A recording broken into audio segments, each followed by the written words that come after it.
What's up, Internet? Jeff Gretler here, head brand ambassador of Spiceworks, and do we have a treat for you? I just had a conversation with the OG brand muse of Spiceworks, Spiceworld, and the community, Jen Slaski, who just happens to be a licensed therapist. We're going to get into some of your posts to have her professional and helpful advice on dealing with some of the challenges that come with being an IT pro. So let's give it a listen right now. I don't know what this conversation to be, but I feel like this conversation needs to happen, and it's three things, right? It's just like your history with the community and where it came from, and then now where you are in life, right, with being an actual licensed therapist versus the unofficial come sit on Slaski's couch and tell me how you're feeling, right? You were always doing it, but now it's like it has the official stamp. And then at a time where a lot of anxiety around like AI and uncertainty coming off, just 5 years off of losing the human connection with a lockdown of everybody retreating to their neutral corners. Like now, how do you have a human connection remotely or virtually and losing a lot of that stuff that we had in the office? So I don't even know what the conversation was going to turn into talking to you, but like I'm looking at all these posts, in May's Mental Health Awareness Month. And I'm like, Yep. I think I just need to talk to Jen and let's go through these. I found your virtual couch and like, look at all these posts of just like people wanting to leave in IT and how do I fix imposter syndrome? Like, where are you going to go to do next? And then even me personally being 25 years in IT, having these same feelings at the exact same time of just like, for a couple of years, like, am I burnt out? Am I like, oh, you're still at Spiceworks? And I'm like, yeah, because I love the brand and I love everything about it, but I never went back and boiled down to, but what about my job?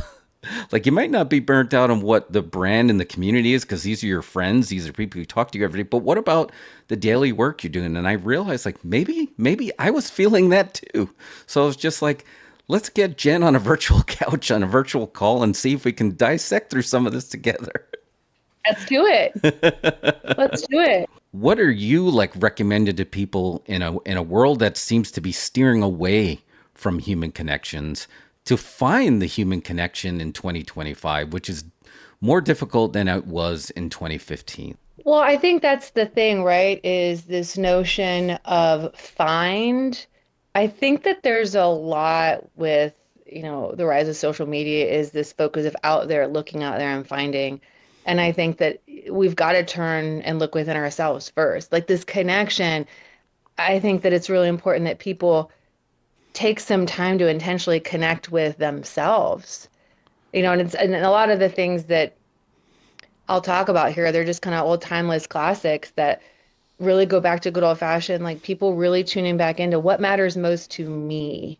Yeah. Like what are my values, right? Like it starts there, and that can be an exercise people can roll their eyes, but like if you really take some time, and there are different exercises. Like I work, yes, I'm a therapist with individuals, and I also work a ton still with worker bees and executives. I do a lot of career coaching and I do leadership coaching and whatnot. But regardless, it's just a different entry point. A lot of the conversations are the same about this, and inevitably what I find is if an individual, whether in their own personal life or in their relationships or in their role as a leader or as a member of a team or a community, if they're not clear on what it is they value most now, then that's your compass. So you're kind of rudderless and you end up reacting a lot to the environment that you're in and looking outside for something that you can find a lot of things that to connect to.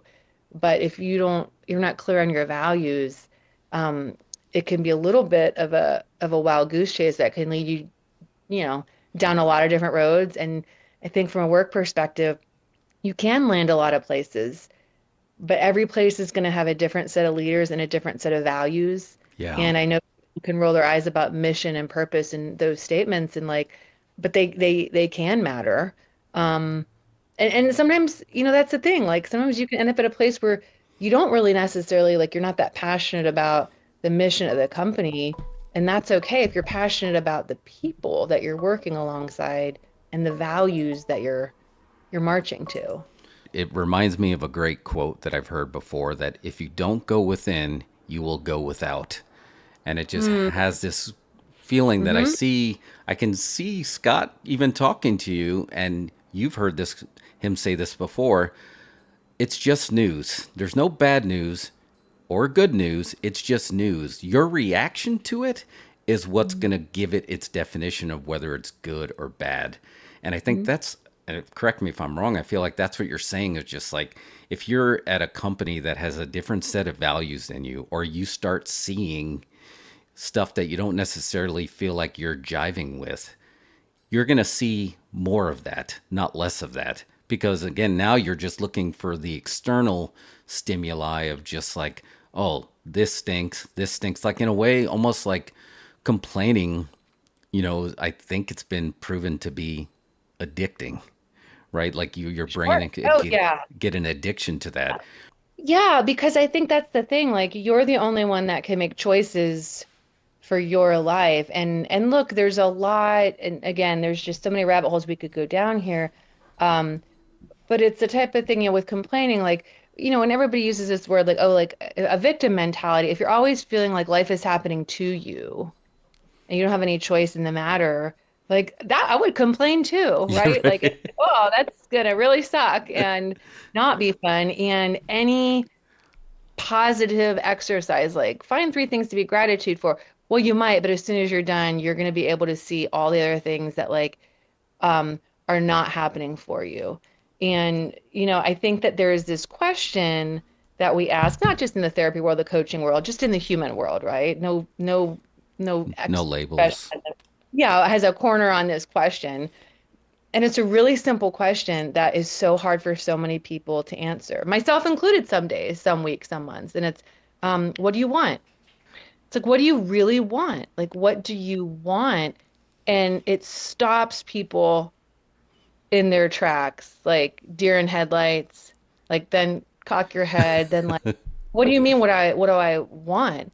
And if you just sit with that question, the pregnant pause and the discomfort for everyone, but that is the question, right? Because and with that, that's why if and it's okay to not know the answer to that question, but that's where you realize the only way you can figure that out is to go within and figure, well, what matters most to me? Right. Like, what are my values? Like, what matters most? And like, start building from there to get that clarity, to be connected to yourself, and then be asking questions that are generative and saying, okay, so what could I do today? The smallest thing to move towards that direction, to be able to be more in alignment with those values, not in alignment. And very quickly, people get shut down, and then we'll go back to victim and say, well, it doesn't matter because this person or that person or this policy or this situation,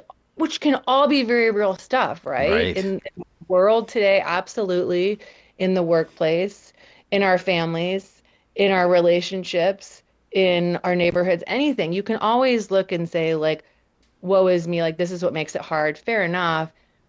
And after that, you've still got a choice. Like, are you going to then say be a victim or a creator?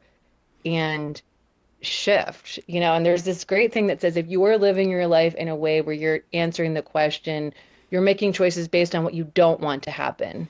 Like you're living in this defensive posture. Yeah. Um, it's going to feel a lot different than if you're moving in a generative way where you're making choices and you're taking steps, no matter how tiny, that's moving you in the direction of your power in Yeah. terms of what you can do. And That's not to say, I don't want to be Pollyanna about it. There's stuff that happens, like, yeah, okay, if like, when something's coming at you, sometimes yeah, got to be on the defense and be aware. And, we have to be reasonable about this. But generally, when you're intentional about it no, and and I being, think you're right. I think that whole there is a defensive posture that comes up because, like you said, in dealing especially with IT pros, right? These problems, these issues are real. It's oh actually God, part of the job. It's not like, oh, pretend that the network isn't yes, down. No, the network is down, and it does yeah, feel like everybody's looking at it. You. It literally feels like that spotlight. So I don't think what you're saying is, that like pretend that this isn't happening, right? It's just like, no, I mean, just breathe and kind of go through your steps and realize that I think people are a lot more forgiving than you might give them credit for. And it's because it's almost hard to see, that as especially as your user base that you're supporting, that they are more forgiving. Some of them are not. I'm not saying some of them are not. Like, I'm sure the Right. doctors and people that are managing billion-dollar portfolios, you probably feel that pressure even more than ever, like a network outage. Like, we're losing 1 million a minute. But it's still, in the end, it's really easy to swim when there's no waves. Swimming is still the same, even if there's a lot of waves, and being able to find that. Well, I think you're hitting on something here. Like, how big of a pool are you in? And like, I Right. do want to honor, that's the thing as you're talking, I'm cracking up because I was like, I mean, IT pros, they are like PhDs in fight or flight. Right. Like, that is the thing. Like, literally, it is a career that's like, oh, there is like something wrong, a problem, and that's just our neurological system. Like, so, like, let's recognize and applaud that. So it's just it's hard. So that's the thing with that when I say like that defensive, like, yeah, you have to be and you're experts in it. And like there's at some point in time party that was so gifted in that and probably thrives in that too. Like that, like Yeah. and at the same time, right? So that's going to be the job, but the scale that you end up having to do it on, and also the culture that you are in from a workplace perspective. Like a lot of those posts, I noticed a common theme was people being like, wow, when I was at a smaller company, I loved it. It felt more like the village or the family or whatever that small close-knit unit was because people knew each other as humans, right? The sheer scale of it. And Right. I think that I think that's part of it too. Like, for me, like when you know your IT pro and you've met them and you know they're a good person and they have a life and they're earnest and they're, doing what they do at the company and they are dealing with a special needs child at home or an aging parent that they're having to care for or an unexpected diagnosis or some other, you know, event that happens, you know them as a human, and so you appreciate them as a human and Right. what they do. And that's a smaller company, right? And then as a company grows, at these bigger companies, it's not to say it's impossible, but it takes a lot more effort and time. And with career coaching clients I have all the time, this gets back to this values question because it's like, okay, well, cool, you're going to make a lot more money there, and that's okay if that's what matters to you, because it may need to matter to you for that Right. aging that's in long-term care. So, like, there is no judgment about that, but it's just getting really clear on what your values are so you can know what your currency is. And sometimes when you're there, it's worth it because the payoff helps you honor your values or what it is you need to do in this season of your life now. And Yeah. so it's a calibration and it's a trade-off. And what's right for one person isn't to say it's for another. Like everybody gets to choose their values and there's no judgment, but if you don't know what that is, it can make it hard. And I could completely appreciate what the IT pros are saying, how they've lost their love if they're in environments where for whatever reason, they don't feel that sense of human connection or appreciation or permission to be human Yeah. while they're trying to get it right. Like that's tough on any human. Oh, 100%.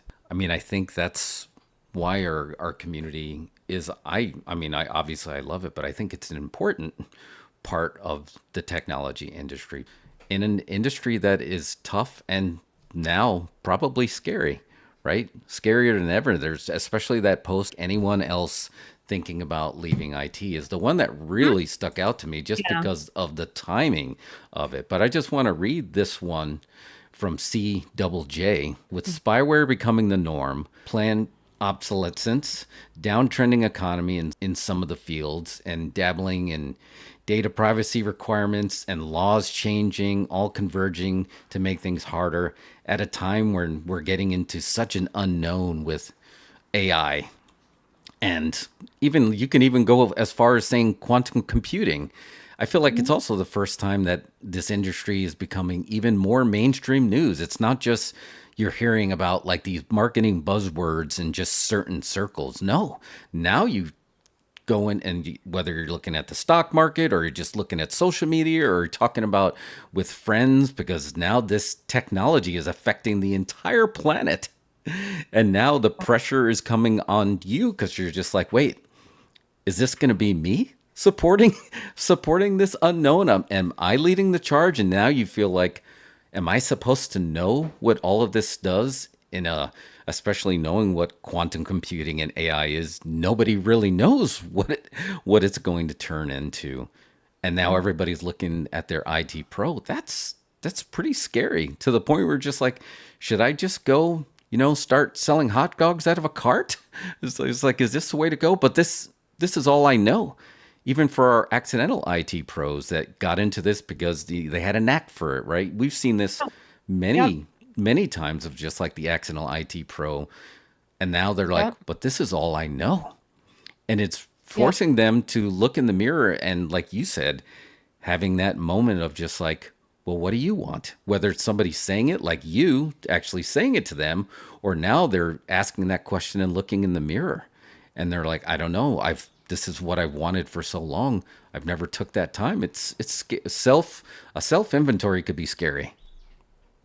Well, for sure. And especially when oftentimes if you ask yourself the question, it's paralyzing, right? And again, that's back to human connection. When somebody else can ask that question in a genuine way and hold space for you and help ask questions to work with you to get clarity, it's not about a right answer, right? It's about your answer. And I I do really, my heart went out to so many of the IT pros reading that because I just think it would be like scary. It's uncharted territory, right? But the implications can be so great now. Yeah. And so the pressure of that role, I very much admire. I do think there are people that thrive in that pressure. They're like the Navy SEALs of the IT world, Right. right? Like, and there are people like that. And I think it's also very important to know thyself, to tune in and know a bit about how you're wired and where you thrive and be okay that if you're not that IT pro that wants to be at that massive company on those front lines, like that's okay because there are going to be people that want to. Like what matters is you have one life. Like what do you value? What do you want it to feel like? It's interesting. I was thinking I had last fall, I had a season of medical appointments, and there was a day I was supposed to get a pretty serious procedure done, and woke up, got there early, wanted to get there, not run into traffic, and I had, really been anticipating this. And as I was sitting there in the waiting room, um, the techs came out and they looked totally bewildered. And they're like, we, sorry everyone, like, we'll call you back. Like, we're not doing any surgeries today. And I mean, and everybody's like, and so I'm looking around and they didn't know what to say. And I was like, okay. And you could tell it was, they were the messenger. And I always have sympathy for the underdogs and the messengers because I Right. can help messengers. So I watch how different people are reacting. And as you can imagine, there's a whole host, very much how I'd say different users probably react to IT pros. And you've got the person that's so angry and like, this is unacceptable and taking it out. And probably just because they're uncomfortable or scared or nervous or whatnot. And like, and I'm just kind of like, okay, cool, just give me a call. So anyway, it was a tech issue, a nationwide tech issue, and I would say that for me that day, what I felt is so much empathy for the tech people that day Yeah. that were working at that company because I've known tech people and I know that they are doing the best they can and we're all humans, right? And nobody intentionally did that. Like it's a sign of the times and things happen. And so it just didn't bother me, but it's because I know human beings that are IT people that do that. I have a human connection with them. And so therefore, I think I have more desire to understand and have compassion and give grace because I know that we all like, don't get it right in everyday our lives, but I Right. give so much to those people that are on the front lines and that when they're in the arena and that happens, then there's a much big more ripple effect and they're exposed. But I'm really grateful that there's people that step up and do that. Back to the post though, what I really saw is a need for people to tune into what level of human connection do they need and want to be able to do that job with the duress. Some people don't need it. Some people are fine showing up to work and having it be transactional, like for Yeah. whatever reason, where they're at in their job, cool. Like they get to do that and they can thrive in those positions. But it's okay to really tune into what do you feel like you need from a human connection standpoint to do this job because you probably could love IT again in different workplace cultures. Yeah. Most IT professionals start because they loved it, right? Whether they were tinkering at Yeah. home or just the way they grew up and just like, I like building this, I like troubleshooting, I like problem solving. You know, it just grew into something so big, but it's almost going back to their origin story of like, why did you get into this to begin with? Like, I guess finding that spark that's still probably in there somewhere under a pile of help desk tickets and requests and projects and wish list and budgets. Under there somewhere is that spark of just like, I like to tinker. Yeah, like I think if you can go back and ask yourself the question, um, like what are the three what are the three accomplishments in my life I'm most proud of, right? Okay. Whenever I ask that, I do that at a lot of if I'm especially at like team offsites or corporate offsites or whatnot. Um, and I'll be honest, this is the question that I ask, and when I've got like C levels, like the CFO and the CRO, I can tell are like grimacing and try not to roll their eyes at me. But what I will tell you, I'm not going to name names. 80% of the time, those are the ones that get choked up, and that's why I'm like, yes, because they'll be like, "Do you mean professionally or personally?" And I'm like, "You decide. You Wow. decide." And inevitably, most of them will pick two-thirds personal, one-third professional, which is just, however, it doesn't matter. But for this, it can be a healthy exercise to say, when I think of my career, when I think of my profession, the three accomplishments I'm most proud of are what? The three times that I felt most like energized, when were they? There's probably going to be some intersection.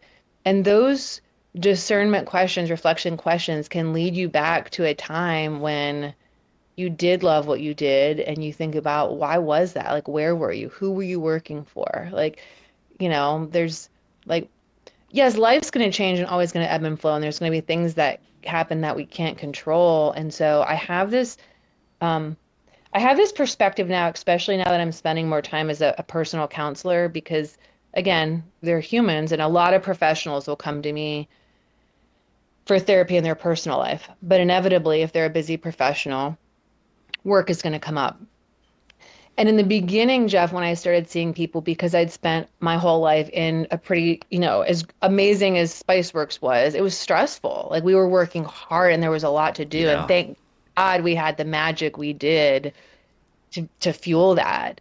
Um, but I used to think when people would come in to my therapy office in these sessions with big problems in their personal life, I'd be like, wow. And they have to wake up in the morning and go deliver on that number, or they have to go deliver on, like this, like scoping out a new network or this initiative or this plan or this budget or triaging this thing or dealing with this hard customer or explaining why the website was down, whatever it was. Um, and I'd be like, how do they get the energy? This is so hard what they're dealing with at home or in their personal life. And I'd feel this empathy and I'd harken back to people that like I had worked with and was like, oh, and I know they were always, having things and working hard. But I've shifted now where I realize like where you work and the work you do can save you Yeah. sometimes and be what allows you to get through those hard things in life. Because if you're in a place where you feel energized on the whole, or opportunities to feel energized, opportunities to do something that you can control to a certain degree or create something, Yeah, that's a great opportunities to be point. collaborating with other people, or like in like a Spiceworks community, like these places of human connection where you can be creative and you can feel like you're, you're you're making some impact, even if it's just helping someone in some way, or you're able to deliver on a campaign or deliver on something, it can really give your brain the break and the refilling of the well that it needs to be able to deal with the other things. Yeah. Yeah, there was a, I have to quote a superhero movie, but I'm going to do it anyway. It was Justice League when Batman was trying to talk to Flash and he was very overwhelmed because he's like, wait a minute, we have to save the world. Where do I start? What do we do? And he just started going and he's just like, slow down, take a breath, just save one person. That's all you got to do. Go Yeah. save one person. Just do that. And then Yeah. he did that. And then, the small victories lead to bigger victories because you get more confident. You start to, the daylight start to shine like, oh, okay, now I get this. And then all of a sudden, multiple savings are happening, so to speak, because now, like you said, it's just leading into now you have the opportunity that you're out of your head and you're letting the moment take over, but you're able to be your organic self and get a more clear answer rather than just being too analytical, and then you get the analysis paralysis and then you start seeing problems and then it just turns into a pylon. Yeah. Yeah. Well, and also in that, what I would say is if that feels like your world, and when you think of having that and going to work, if you do not have a single person you work with that you can go plop down in their office, or you can say, hey, can we hop on a Gmeet or in Zoom or whatever Teams, wherever you tend to meet online. If you do not have a single person you can be authentic with and go and be like, I'm struggling, this is hard, or I'm not sure what to do, like that is also a cue that you are not working in a place of connection. Thank goodness for the Spiceworks community, because I do think that that has and can serve as that where you can go and not have the right answer or just be stressed and have a group of other humans that, yes, maybe they're colleagues, but they also feel more like friends because you can be authentic. Right. And if you don't know what the one next thing to do is, having a group of people that are like, we get it, we've been there before too, like, let's come up with some ideas together. And it doesn't need to be this exhaustive, like, meeting, but just being able to be authentic, like, that's a healthy way to work. Yeah, nobody wants to feel alone, right? No, right. Nobody wants to feel that. And I feel like you can be more creative when you have other people that can empathize with the exact same position you're in. That's what was great about, I mean, I sent you a lot of posts and you see it. I mean, there were thousands of clicks and views and replies because everybody recognized it, right? You're able to look at that and see a piece of you in that same question that made you think like I did. It's just like, wait, do I Yeah. feel this too? And I think I sent you the Dr. Mike video that I talked about as far as we interviewed him a few years back on Control Alt Tech talking about learning to disconnect because now, on top of everything we just mentioned, you're always connected. You're very, like, you got to be really disciplined to not be connected, right? Because the internet is right there in your top pocket, your Yep. back pocket, your side pocket. I find myself like certain Slack dings or certain notification noises, Mhm. it doesn't hit my reward system. It actually hits my fight or flight system, like you said. Like Yep. I haven't used that Slack notification in a while, but like back in the like IT days when you heard that noise, it was just like, uh-oh. It might as well have been in the old ICQ because you just felt like there's trouble coming now. What Yeah. do you do now? You're talking about like company values and human values, but what about like how do you protect yourself from something that's always there? I think that that is also, and it's a lot harder now, right? Because I think inherent in the work world, that's how we operate. And there is still a culture related to that. Like I consult with a lot of different corporate companies, and as part of it, I will be expected to be sometimes in their Slack and, just different places to be communicating. But I see it done all different ways. And I do see leaders that will scope out, here's how we use Slack versus email versus this. Here are the parameters around it, right? It needs to be intentional. It needs to be modeled. It needs to be honored and reinforced. And so I do think that that's also an aspect of a culture where when you're making a choice, I think asking those questions. And I do feel like there is personal responsibility there in terms of boundaries in your time when you're not working. And I know that it's like so funny, in the therapy world, it's like when in doubt, just say boundaries. It's like, how are you feeling? How are your boundaries? There's these buzzwords, but it's like it's cliche for a reason. Right. Um, and that gets back to your values. Your values, when you're clear on them, they help you figure out where and when you need some boundaries. And, these are a lot of discussions I have, whether I'm coaching people or seeing them in an individual therapy session, because it's not easy and you fall in, it feels like everybody else is doing it or is expected to do it.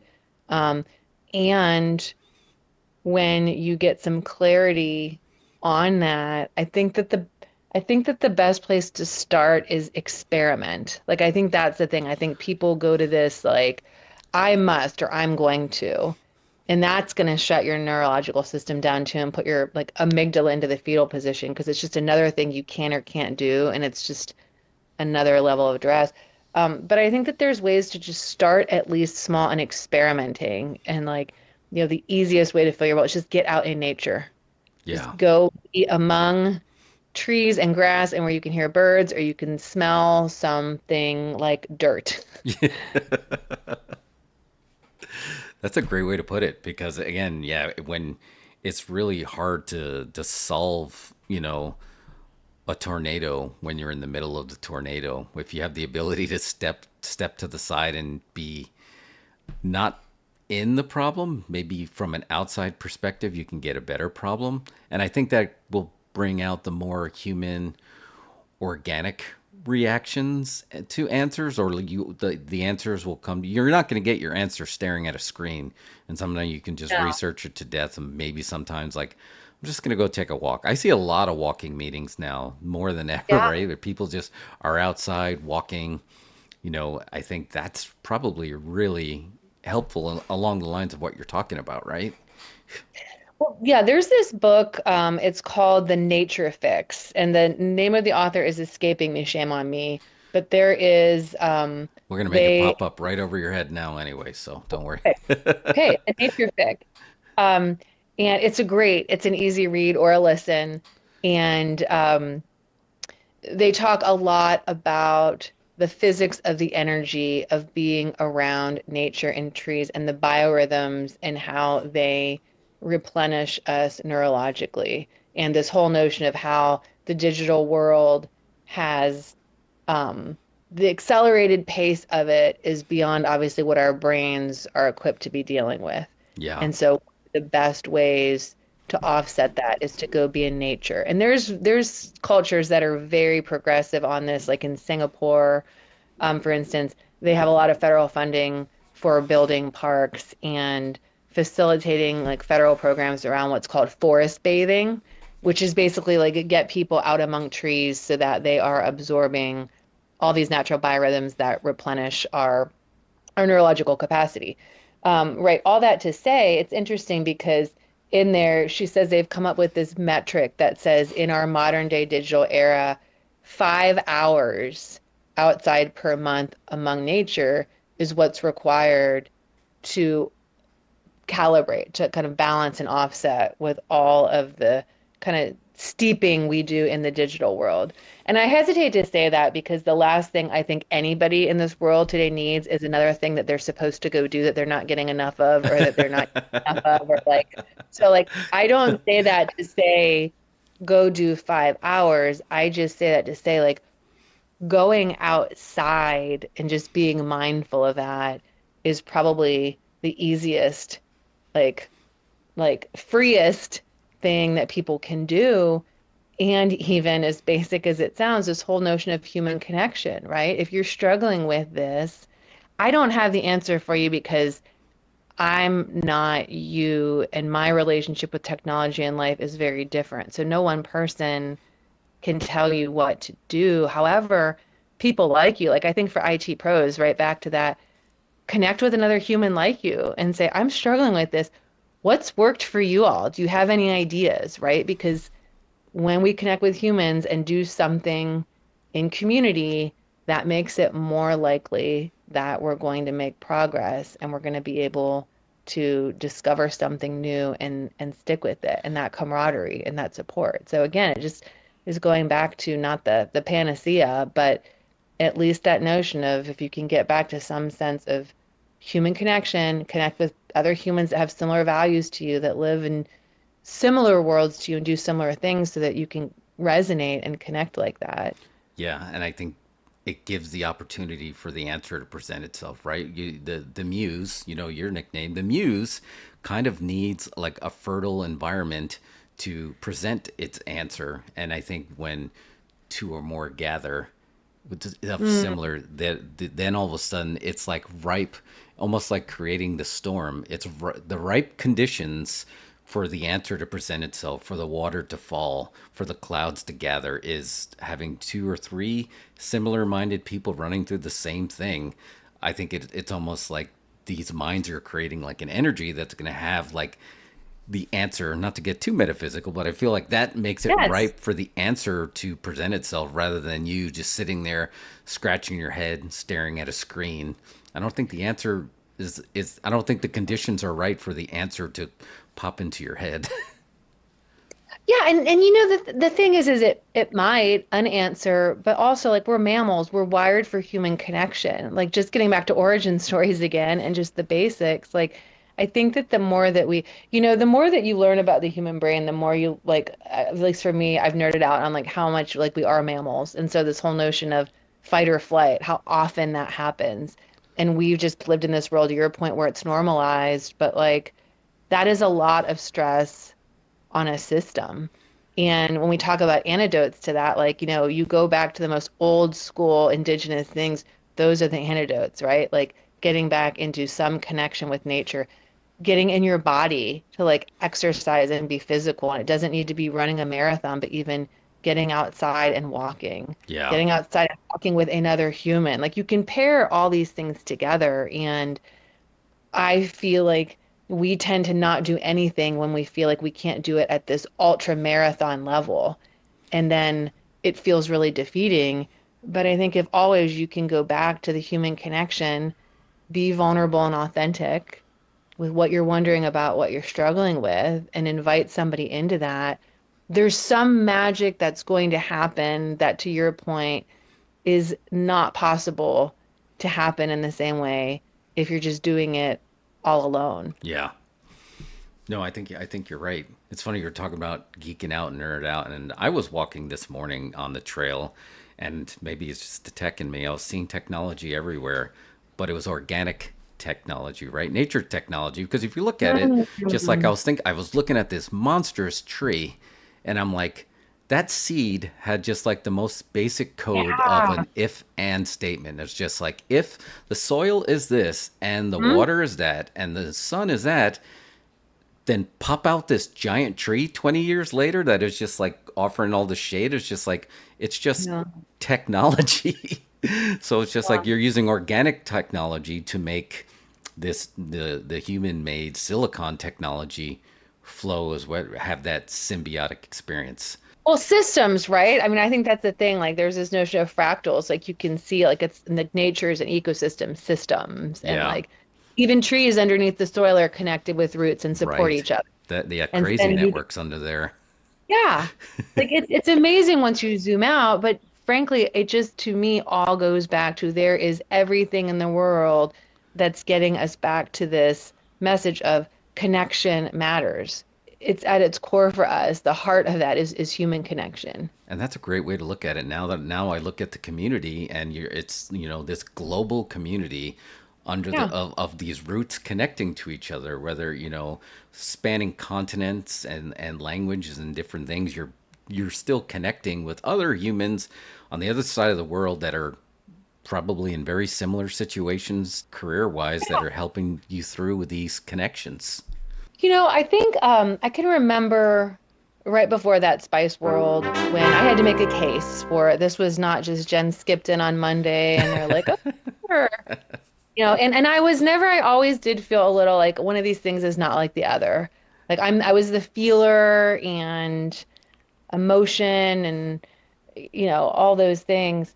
And somebody said to me when I was trying to make the case, and they're like, this is the wrong audience. Like for the most part, IT professionals tend to be introverted and they don't want to be around people. And I was like, they're humans.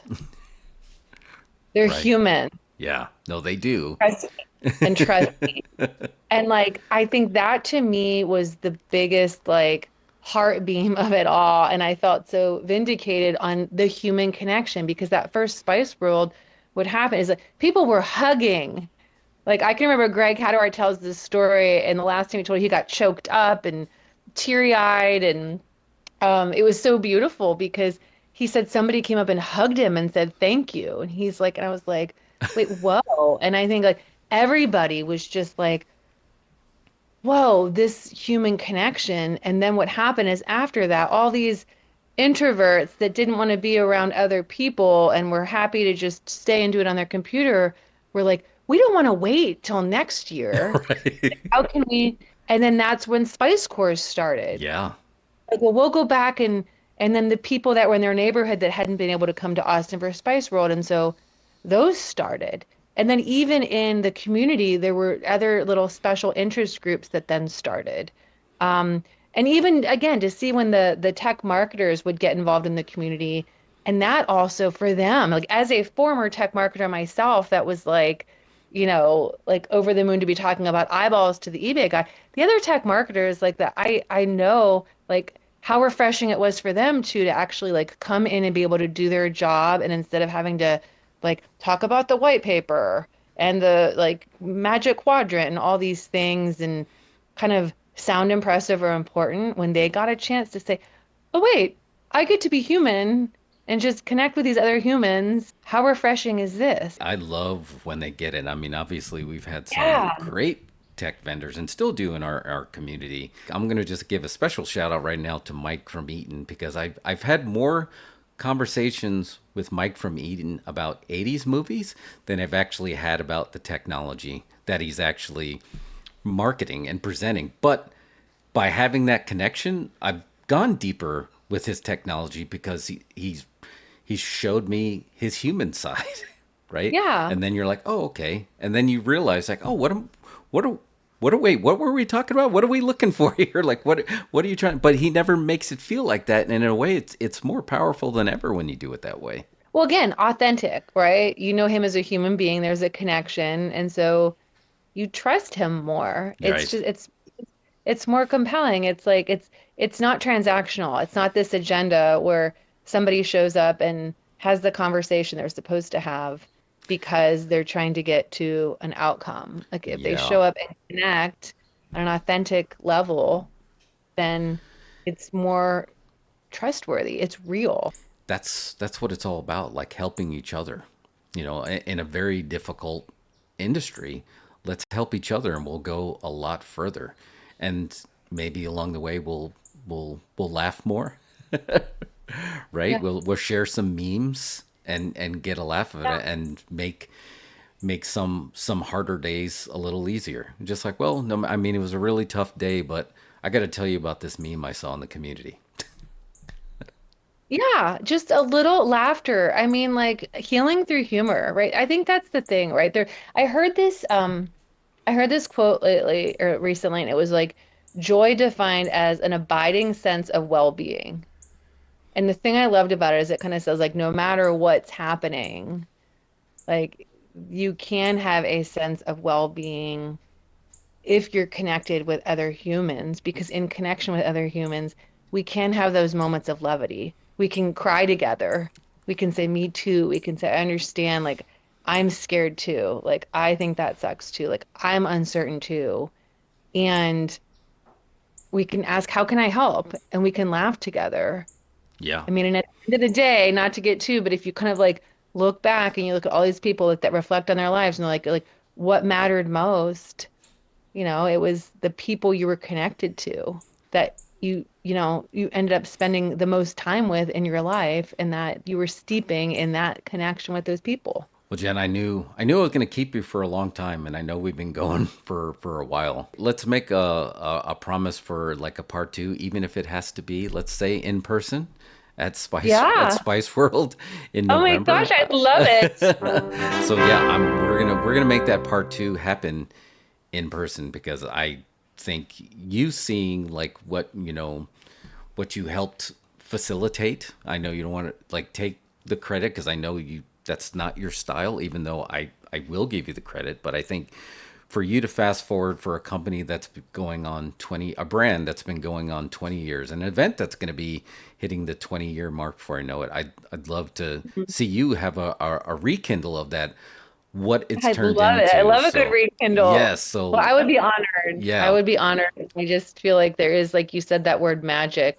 I think that when you said in that word, that nickname I got, Muse, the reason I loved it is because to me, it never meant anything more than like you get to be part of and maybe just kind of like a guide or like direct a little bit the magic that's already there. I think back to human connection, the thing I'll say that is so beautiful and true and authentic about the Spiceworks community. And when I say community, I mean the spice heads, the spice workers, the tech marketers, everybody that has been involved over the years is there are still people on Facebook that when I have something going on in my life, and I don't post very often, but they very genuinely reach out, or on LinkedIn, or when I'm different places.